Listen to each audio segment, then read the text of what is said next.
For everyone that doesn't know me, my name is Kelly, and I'm with Stay Ahead Real Estate Marketing. Today we have Krista with us from Bootcamp Digital. She is here to talk about branding, the importance of it. Just a little Q&A with her. As always, if you have any questions, please feel free to drop them in the comments. We'll do our best to answer them as we go. Krista, I'm going to let you introduce yourself, a little bit about you, and then we'll get started. Yeah, sure. Hi, everyone. So my name's Krista Neher, and I have been involved in digital marketing for about 15 years now. I'm so old school. I got started on MySpace. I don't know if some of you know that, right? Some of you are like, oh, yeah, I've heard of this thing that most people did. But so I've been doing this for a long time. It's something that I have a ton of passion for. Before I got into digital, I worked at Procter & Gamble, which is one of the world's best brand builders. So I have a lot of experience in branding and traditional marketing, and then I've been doing digital, which is something I love. And basically what I do is I teach people how to do this better themselves. So my focus is helping to empower people to grow their capabilities so they can get results. Awesome. So I guess that exactly goes into one of the first questions I had for you. So today we're going to be focusing on branding. One of the things that we do at Stay Ahead and we kind of pride ourselves the most in is all the things that we do for our clients involved their brand. We know just how important branding yourself is. I see even right now you're branded with Bootcamp Digital behind you. So I just kind of want you to go into why it's important, what you can do to boost that up. And yeah. Yeah. Okay. So the first thing is like, what is a brand, right? And a lot of people think that this is a brand, right? Your logos or something, or even like what you wear, right? It's like one embodiment maybe of your brand. But what your brand really is what does somebody think about you when you've left the room? How would somebody tell somebody else why and how to work with you? That's really what your brand is, right? So I actually wrote Launch Yourself, which is a book specifically on personal branding, because I've been talking about this for many years. So this is personal branding, right? But what's interesting is it uses all the same things that big brands use to market themselves. So I learned marketing by doing marketing for Tide laundry detergent, right? I kid you not, the way to market Tide, the way to market yourself, it's basically the same thing. So the idea is that if you want to have a strong brand, it means that people need to know who you are and what you're all about. And that's kind of the foundation. From there, the question is, well, what are the things that make you really stand out? So I'm going to share two ideas with you on this. Absolutely. The first one is what makes you stand out. So we call this you're made of your personal brand, which is the four like cornerstones that make a strong brand. And this is true whether it's Harley Davidson or Nike or you or your agency, right? Mm-hmm. Works for everything, all the same stuff. What compels someone to pick you? That's really the question. So M stands for memorable. People need to remember who you are. Exactly. I mean, even those brands that you just mentioned, Nike, Tide, everything. I mean, I'm sure everyone watching knows exactly what they are and what they stand for and what they're marketing. Exactly. But people, when they come to themselves, like people will be like, oh, I'm just not very memorable. As though it's like an inherent trait that you were born with, like someone hit you with the non-memorable stick, right? Like this is not how it works. You may be born with a hair color or something, which you also could change. But like, yeah, exactly. I was born with brown hair, now hair dye. Yeah, exactly. But like, here's the thing, right? People think like, oh, sometimes I'm just not memorable. Okay, fine, fix that. So what makes someone memorable? Part of it is being clear and specific about what you do and why you're different. So when I got started, I had left P&G and I was doing social media. And I remember somebody was like, oh, what do you do? And I didn't want to say, oh, I specialize in social media. And this was at the beginning. Not many people were doing it, right? So I didn't want to say that because I'm like, oh, but I can do so much else. And so I'd be like, oh, well, I can kind of do branding and marketing and that. And after that, if somebody was like, oh, I saw you talking to Krista, what does she do? They would say, well, something with marketing. It's just not memorable because it's vague. And so specificity breeds memorability. The other thing that's huge is consistency. So like if you look at my headshot, I look almost exactly like this. Like almost the same backdrop, similar. And believe it or not, the headshot that I used, which I now desperately need to update, it's like 8 years old. I have been looking as close to the same for 8 years. Exactly. But it's the important, right? And so I'm not saying like, look, when I'm like actually living in the world, no, I don't look exactly like all the minute you wake up, you have to put a black sweater on and your hair up right away. Exactly. But yeah, go ahead. Professionally, right? You'll remember me, right? So like, you might not remember my name. I didn't choose this name. It's not the most memorable name in the world. But you know what? If you see me in another webinar a year from now, you'll be like, I recognize that person. And it's because it looks the same. Right. You can remember, right? So being consistent, and it doesn't have to be appearance, but consistent in how you position your strengths, even what you're talking about. So those are the things that make you memorable. The second one is authenticity. So, you meet people sometimes and you talk to them and you don't feel like you get to know them. Absolutely. It's like these robot people, right? And you think it's kind of surface level and you don't really get to dive deeper. I absolutely know what you're talking about. Staging changes. You don't have a connection with them. Right. So you need to find ways to be authentic and build a connection in a way that's appropriate. Okay. So like, here's the thing. I don't like vomit all of my real life all over the internet, right? Because it's like not super appropriate necessarily.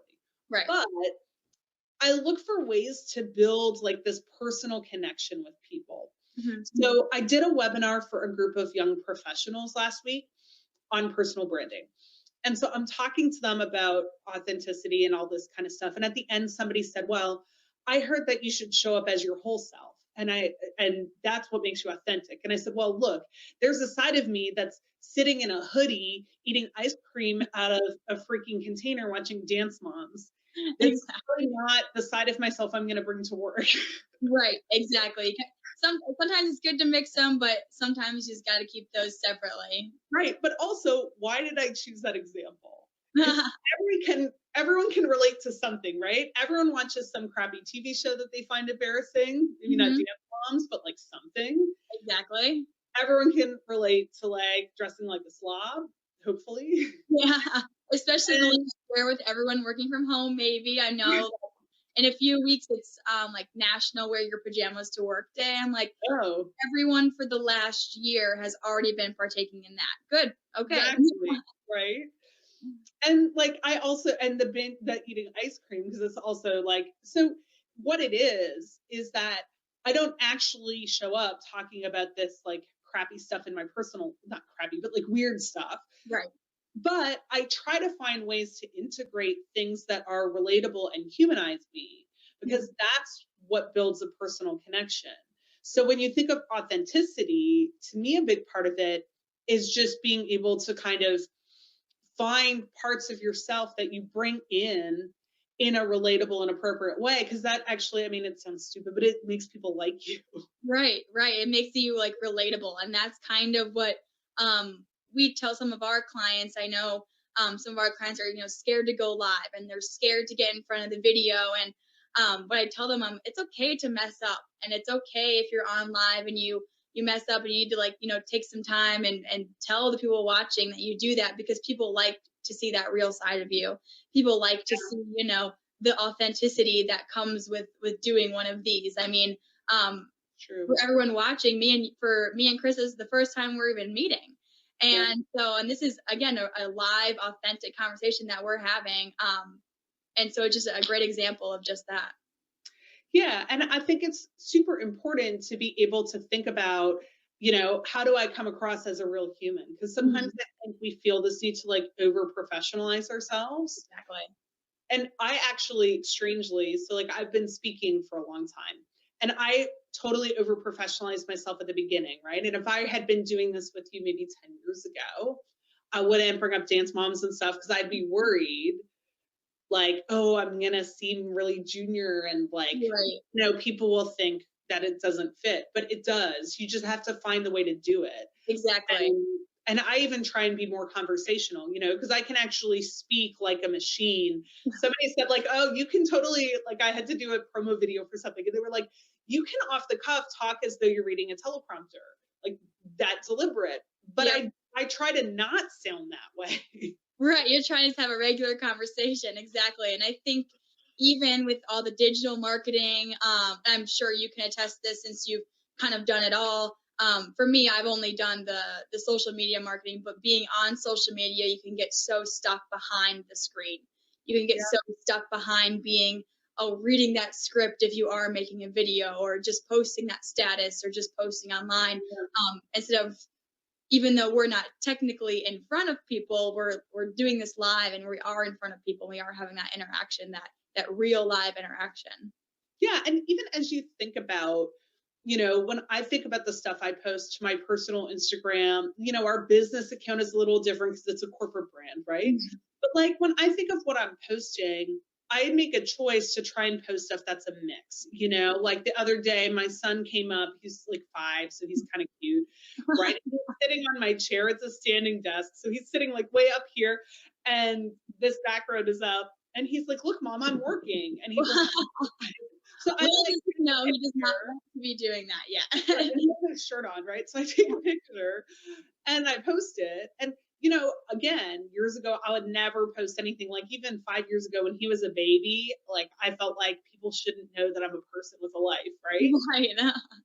But now it's actually like it's kind of cute and it's funny. And I make an effort to, in an appropriate way, blend those things together because then you build that authentic connection. Absolutely. And you get that personality in there, and you're not just, like a workaholic. And some people, like, I feel like maybe try to want to be that, but especially for someone like you and me who's in the digital advertising and marketing world, it's kind of hard to differentiate. Like, even for me, starting this job within the last year, it's kind of pushed me off of my own personal social media just because I work on everyone else's all day long. I'm sure you can relate to that too. You kind of feel a little bit weird, but it's again just that dividing that line between your business account and your personal account, which I kind of want to go into. Based off that, is how would you tell real estate agents how to brand themselves versus their business account and their personal account? I get a lot of questions about that. Just because most agents are on Facebook, that's where they come to us. They want us to help them build out that business account. So what's your advice on that? So it's a tricky thing, right? Because the lines are blurry in a way, but they're also not in a way, right? Mhm. In the sense the lines are blurry in that people you meet professionally may want to friend request you in your personal accounts. Mhm. So it's blurry in that way because you can't really differentiate things. But it's not so blurry in that there are certain things that you may in your personal real life post or share that are completely inappropriate if you're kind of using it as co-professional, right? So there's a few things that are tricky with social, especially as business professionals. The first thing is if you think about the difference between a page and a profile, on most social networks, not all, but like on Facebook, LinkedIn, your page will get less visibility inherently than your personal profile.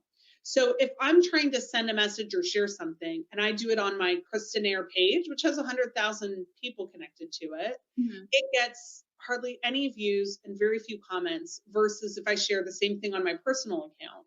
Right. Because people want to do business with people they know, like, and trust. And it's hard to build that as a page. Plus, the algorithms don't work in your favor. Right. So my advice always is what for like people who are like personally selling sort of themselves, right? Mhm. Especially in real estate, like you are the product in a way. Like, yes, you're selling someone's home, but it's you that they're buying. Right. Do it, right? So where you're the product, consultants, coaches, even lawyers, things like that, you really need to think about where can you build those personal relationships. And some of it is your own comfort level. Because look, if I was back, I mean, I'm a little lucky, right? Because this stuff didn't really take off until I was like in my 30s, maybe. If I was 25, I would probably think twice about how I want to connect with people based on the kind of content I'm sharing and the kind of content my friends are sharing. But that's always going to be most effective. is to make those personal connections and to try to use your personal networks as much as possible, because also a lot of business comes from referrals and staying top of mind. And Mhm. it's really hard to do that with a page account just because of how people perceive it. So my advice always is to work to adapt your personal accounts so they can also work for you professionally, if you can do that without like actually negatively impacting your real life and your real friends. Absolutely. So, to put it into perspective, I'm 23. And so I am kind of at what you were talking about, that lower age range where I don't want to bombard my friends on my personal Right. Facebook page. Well, I don't have a business page. I'm with the company. But if I were a real estate agent to post, hey, go like my business page. But a lot of our clients are in the age range where they started on Facebook, just as a user, and they're now looking to go into that business page. So a lot of them are, inviting their friends to like it, a lot inviting their past clients, current clients, since everyone really is on Facebook. And with the age generations and different ages that are, buying homes, selling homes, I think it's a really great point. It kind of just depends on your age and where your friends are in all of it.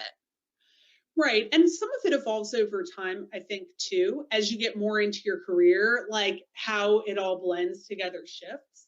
But if I think about the people that I'm connected to personally who are realtors or in real estate who do it well, it's that they don't use their personal account only for one or the other, right? Mhm. It's whatever they would normally post, but then, hey, I'm super excited. I just closed on this house. Mhm. That's also a part of your actual life that is happening to you, Right. right? And so that's where your friends see, like, ooh, they must be successful. They're closing on stuff, right? You don't need to throw it in people's faces so much. Like, so I think that's a mistake people make. They're Yeah, like, especially in real estate. Yeah, right? yeah. Like, you don't have to say, oh, I got this new listing. Message me if you want to check it out. Like, you could, but more effective would be like, OMG, I wish this was my kitchen, with like Right. a little video of you going like, I right? know. I People think, will think that's cool. yeah, and that goes into, this psychological, like, hey, look at this. And then you spark the interest and you're like, oh, wait, is that a house for sale? Because I do like that kitchen. Right. Well, you can say, I just got this list, like this kitchen, OMG, I just got this listing. Right. And that's fine. But it's about the kitchen being cool, not I'm selling this house, Hmm. right? Absolutely. Many people care about cool kitchens. Not so many people give a crap that you're selling a house. Exactly. So Exactly. it's finding those interesting things. And to me, if I were in real estate, that's an intersection point, meaning that's the type of thing like my family's not going to be like, oh, gross. Why are you talking about kitchens again? Right? It's a generally likable, interesting thing. Exactly. So you have this cool content that intersects both. And that's where I think you can really make the best use of your social networks. Absolutely. And we just got a comment from Allison that says, I love that idea. OMG, I wish this was my kitchen. So we already got one fan of it. So There you thank you go. for saying that. And I completely agree. That's also one thing, we kind of project is, let's say you do have a client.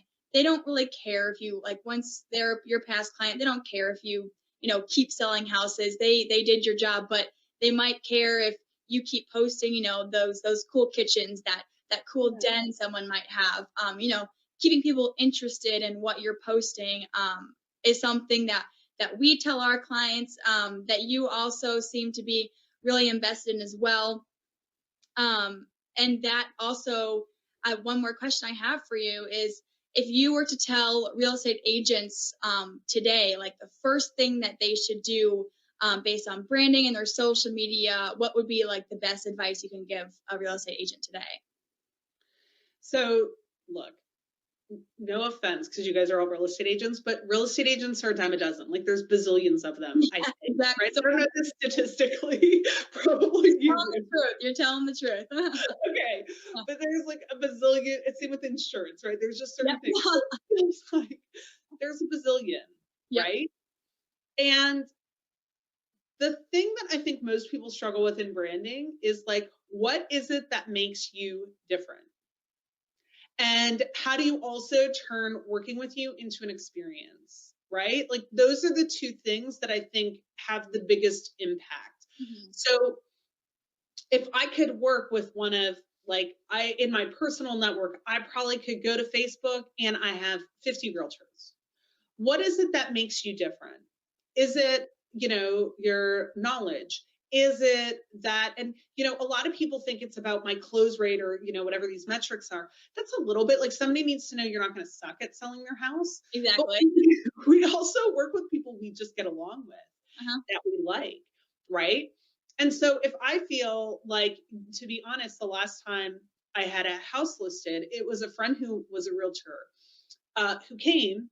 But what I really personally appreciated was she was just like going through her house. She's like, get rid of this, get rid of this, do this, do this. Like, I was like, geez, Oh, geez. Okay. Thanks for telling me straight up, but I but need it. she So knows what's going to make my house sell. And exactly. that's why I hired her. Because before we hired her, she was a friend. And we were like, yeah, we think we need to list the house. And she was like, seriously, in this room, here's 5 things you could do in 1 hour that would immediately increase your value. And this was a social conversation, right? Right. That that is her unique point, right? It doesn't have to be yours, right? But everyone needs something that makes them stand out. So I would ask yourself, if somebody has 10 other people who all know how to sell houses, what would make them choose me? What is my unique strength that's going to sell or buy, I guess, right? But what is my unique strength for buyers? Even it could be just like fast communication. You're Mhm. never going to have to wonder. I'm going to give you my phone. You can text message me day or night. Maybe Right. you don't want to do that, right? Maybe it's something different. But what is your like real value proposition?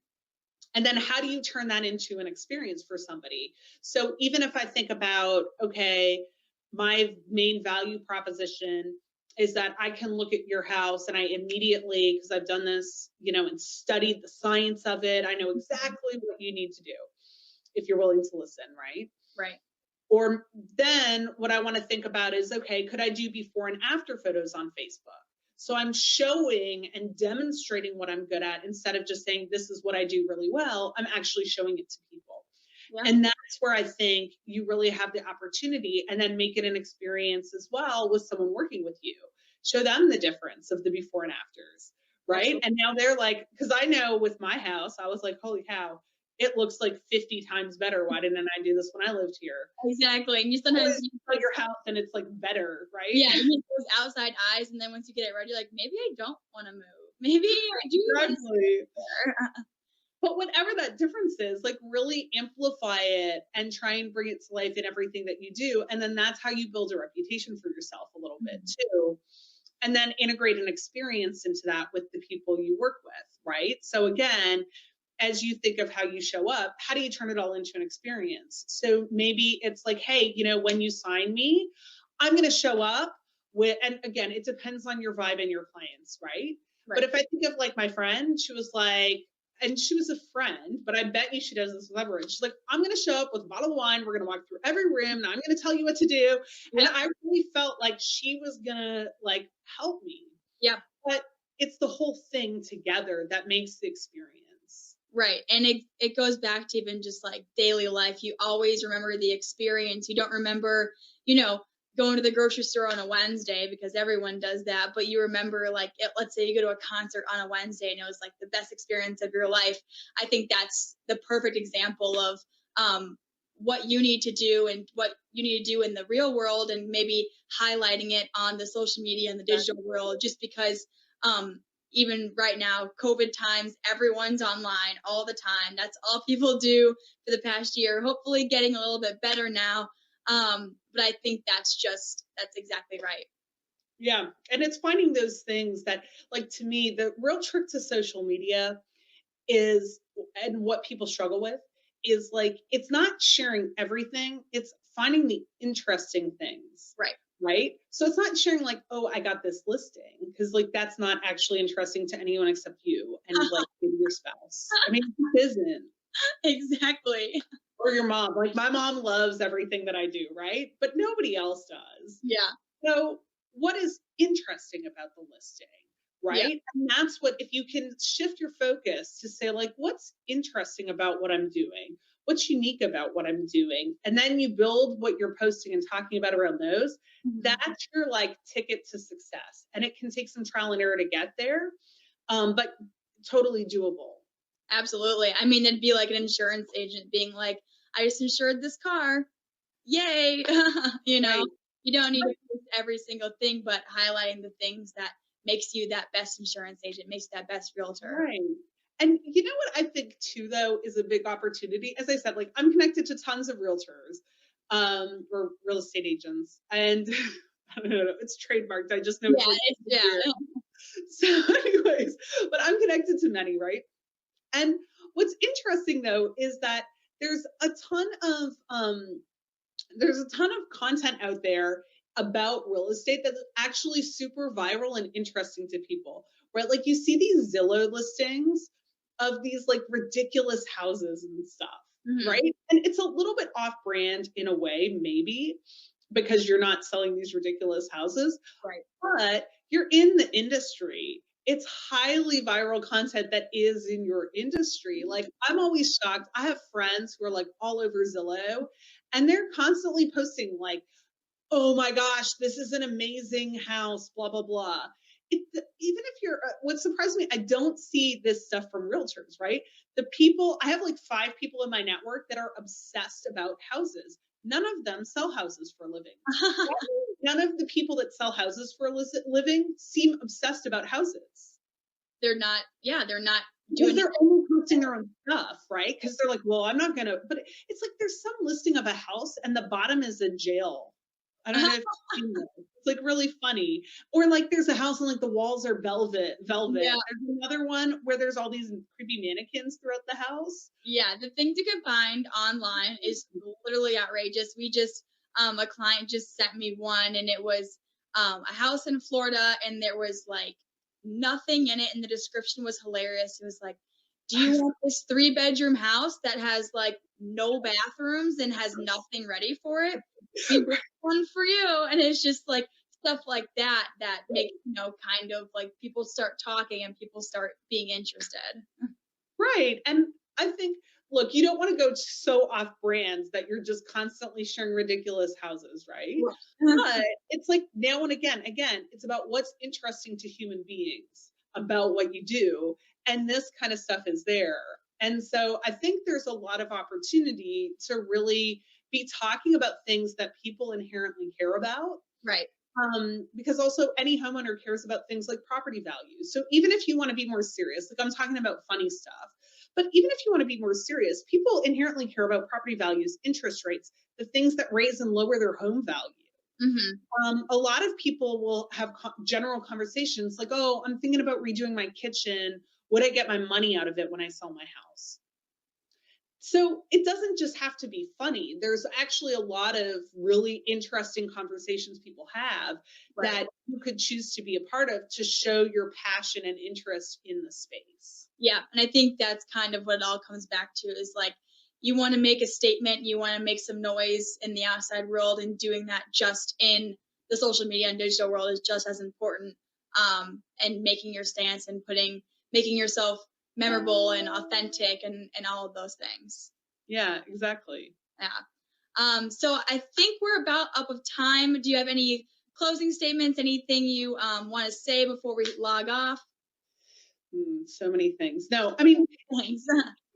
here's the thing, right? I think what everyone who's thinking about branding needs to think about is that people do business with people they know, like, and trust, Mhm. right? Trust is one of those things. So, but when I look at what people post, it tends to be boring stuff about what they're doing, right? Like, imagine if I was always like, oh, I'm doing a webinar on this. Oh, I signed this. Oh, I did this. Me. And no one really cares except my mom. So, it's true. What you need to think about is what is it that where do these things intersect where it is about what you're doing but you're making it useful and interesting to someone. And I Mhm. don't think that that intersection is so difficult to find in real estate because again, everyone owns homes, everyone cares about homes, everyone is interested in decorating, Right. everyone is interested in landscaping. Like there's so many things you could go into that are linked to what you're doing that make it interesting. So the biggest thing I would say is really think, what do you want to be known for?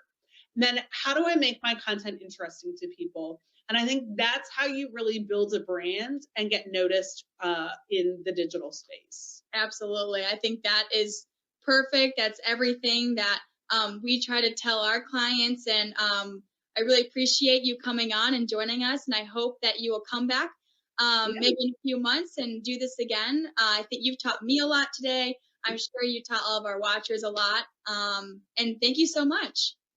Yeah. Thanks for having me. It's a lot of fun. I hope everyone has a great rest of your day. And I'll talk to everyone in 2 weeks.